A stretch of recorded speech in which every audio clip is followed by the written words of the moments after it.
Всем привет! Вы на канале Ксюша Тут, и в сегодняшнем видео я хочу вас вдохновить на подарки ручной работы. Особенно сейчас, когда до праздников осталось совсем чуть-чуть, я подготовила огромный список подарков, которые можно сделать своими руками и при этом не тратить на него огромные деньги.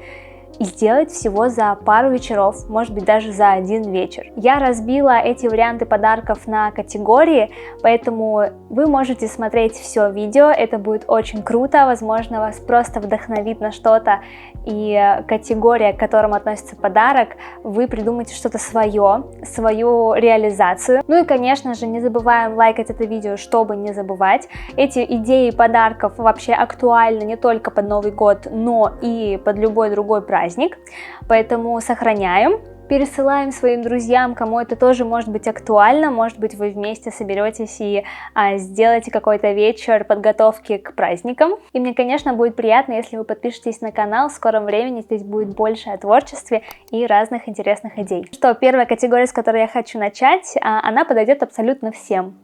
Она особенно подойдет тем, кто умеет рисовать, кто владеет диджитал иллюстрацией, умеет составлять коллажи, хотя по сути можно открыть любое приложение, например, та же Canva, и там сделать коллажи. О чем? Какие идеи вообще у меня здесь есть? Если ваши друзья, родные или близкие обожают чтение, мне кажется очень классным подарком сделать им закладки для книг.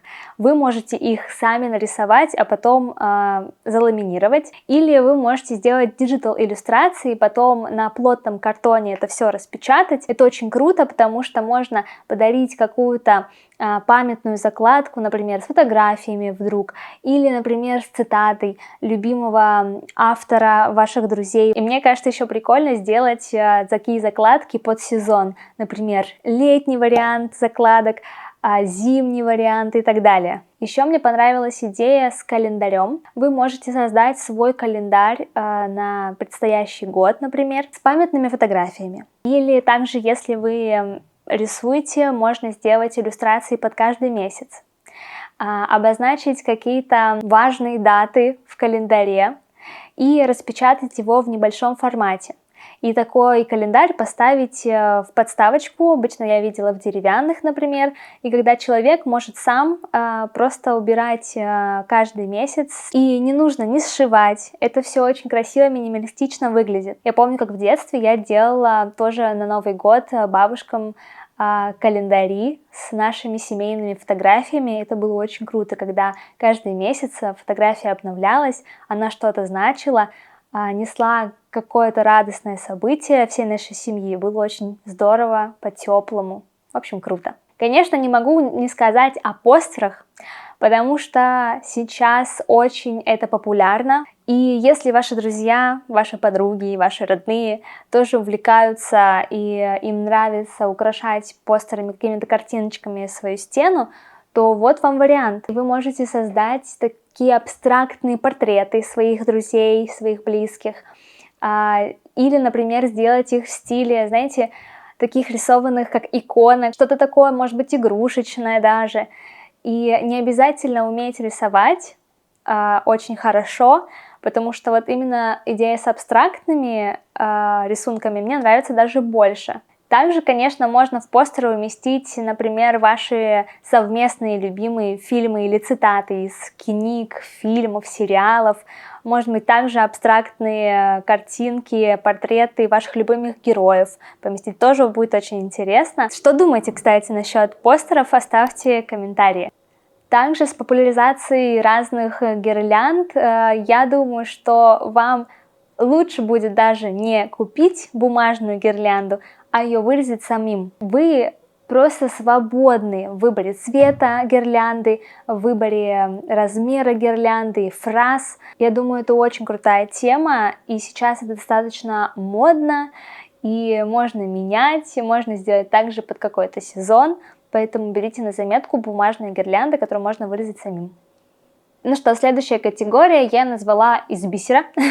Очень легко и понятно, но я здесь подразумеваю все, что может состоять из бусинок, различных бисеринок, И первое, что я хочу вам сказать, это я видела очень много классных идей, как собирать сережки или кольца, когда мы нанизываем, нашиваем друг на друга, делаем какие-то бантики, например, из бисера, и эти бантики могут использоваться как брелочки, эти бантики могут использоваться как сережки, как часть кольца, или, например, можно даже это все расположить на шнурках, тоже очень стильно, прикольно, выглядит необычно. Еще достаточно модная тема — это навесы на сумку, и здесь ваша креативность не должна знать границ. Можно делать, как из больших бус, бисерин, всяких каких-нибудь ниток макраме, карабинов. Можно взять все, что хранится у вас в ящике с творческими материалами, и дать волю воображению. И, конечно же, не забывайте о том, кому вы это делаете, потому что, возможно, форма, цвета или какой-то выбор бусин будет зависеть от того, с кем ассоциируется человек, которому вы делаете подарок. Еще одна прикольная тема, мне показалась, это из большой булавки сделать очень крутой такой аксессуар, когда на большую булавку навешивается очень много различных бисеринок, цепочек, и это выглядит достаточно стильно, на это много времени, мне кажется, не затрачивается, но зато как это эффектно выглядит. Еще что хочу добавить, это было популярным некоторое время назад, и мне кажется, до сих пор остается в какой-то степени популярным, это холдеры из больших бусин для кофе, для кофейных стаканчиков, или же для тех, кто любит пить чай из таких же стаканчиков в каких-то кофейнях. Поэтому, если в вашем окружении есть такие люди, берите на заметку эту идею. Следующая очень короткая категория — это все, что связано с макраме. Здесь я хочу выделить как саму сумочку макраме. Нужно будет добавить какой-то мешочек вовнутрь, но сама сумка макраме делается достаточно быстро, я думаю, что, если, конечно, не делать каких-то огромных размеров эту сумку. И если в вашем окружении есть любители медитации, йоги или те, кто очень часто делает тренировки дома на коврике или, например, любит выходить в спортзал, но со своим ковриком, очень крутой аксессуар для таких ковриков — это держатель. Мне кажется, это очень универсальная и классная вещь именно для спортивных людей. И это очень удобно брать коврики с собой. Ну и очень крутая тема — это сделать подвес-шнур для как кофе-стаканов, так и для телефонов. Это называется макраме стрэпбэк, то есть поэтому можно найти на ютубе различные мастер-классы, как это сделать. Тоже очень крутая вещь, можно использовать различные оттенки, как макраме или обычной пряжи. Это достаточно популярно и модно сейчас, выглядит необычно, очень прям персонализированно можно сделать, и также подойдет к любому обвесу на сумки, для телефонов и так далее. Следующая категория для тех, кто умеет шить. Хочу обозначить чехольчики маленькие, сумочки такие.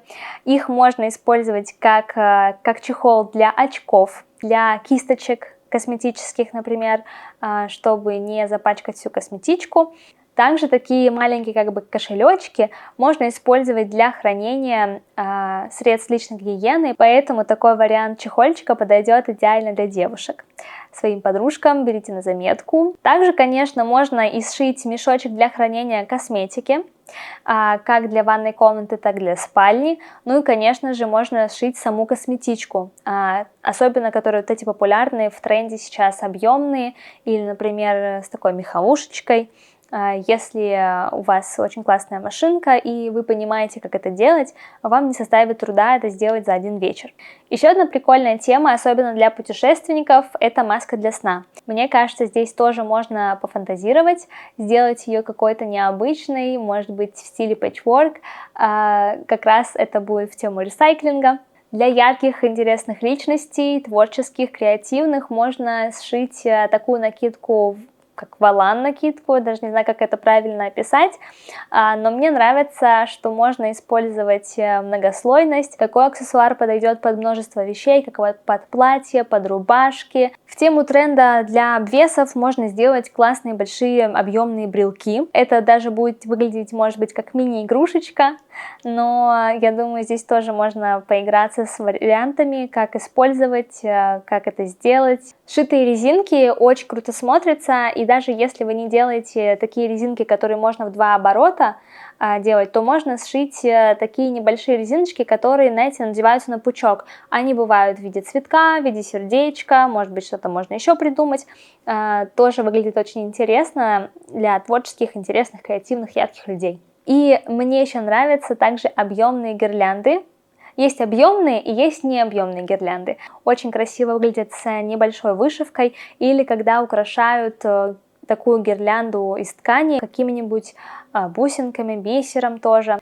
Ну что, переходим для тех, кто умеет вязать и владеет крючком или спицами. Конечно, тут опять же вязаные брелки в виде грибочков, каких-нибудь гусей, лягушат. Также, кстати, помните цветы из трикотажной пряжи? Очень классный подарок, до сих пор это актуально, и это можно носить как брелок, как обвес на сумку. А еще интересная идея — это сшить 2 цветка, и это можно использовать на кроссовки. Еще один вариант подарков вязаных — это головной убор.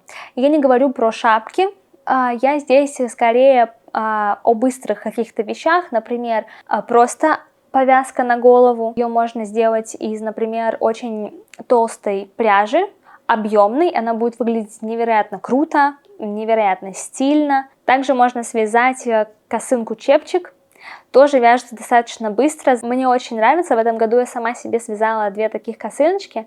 И плюс в том, что, во-первых, это можно сделать прям под подбородком, а можно увести назад. Из трикотажной пряжи можно связать какие-нибудь такие корзиночки для хранения косметики, для хранения каких-то канцелярских изделий, каких-то штучек творческих. И это причем подойдет как вашим подругам, так подойдет и вашей маме, бабушке, тете. И мужчинам, я думаю, тоже будет приятно получить, потому что трикотажная пряжа, особенно с темных цветов, например, она очень хорошо выглядит в интерьере, она не сильно морается, подойдет вообще любому полу, возрасту. Еще очень достаточно быстро связать различные холдеры для, может быть, зажигалок, холдеры для AirPods, маленьких каких-нибудь карточек. Ну и, конечно, очень легко и быстро связать сумочку из бабушкиных квадратов. Вы вяжете просто 2 бабушкиных квадрата из трикотажной пряжи лучше всего, потому что она объемная, это будет быстрее. И особенно если взять яркую пряжу, это прямо сейчас тренд.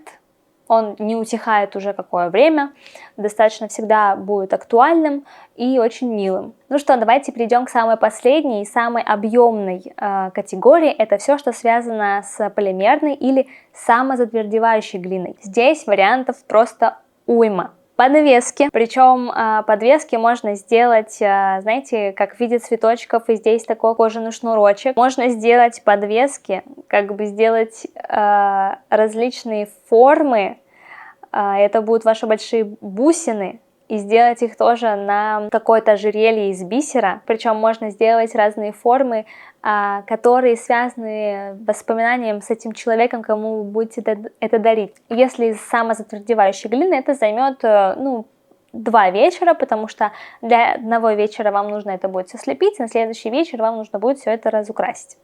Но при этом все равно это очень крутой подарок, очень ценный и эксклюзивный, которого ни у кого не будет. Конечно же, можно сделать брелки, можно сделать елочные игрушки. Особенно это может стать даже некой традицией, что вы каждый год будете делать елочную игрушку и дарить или даже, может быть, обмениваться с друзьями. Можно сделать кучу классных колечек разных форм, разных размеров, с разными изображениями. Я, например, делала как-то однажды колечко в виде октопус. Это что у нас? Осьминог. В виде осьминога. Понравилась идея, которая без ума. И мне кажется, если в вашем окружении есть люди, которые должны, например, носить в офис рубашки или в принципе любят рубашки, но при этом хотят добавить что-то, какую-нибудь изюминку, сделайте как заклепки на как раз вот эти вот воротнички.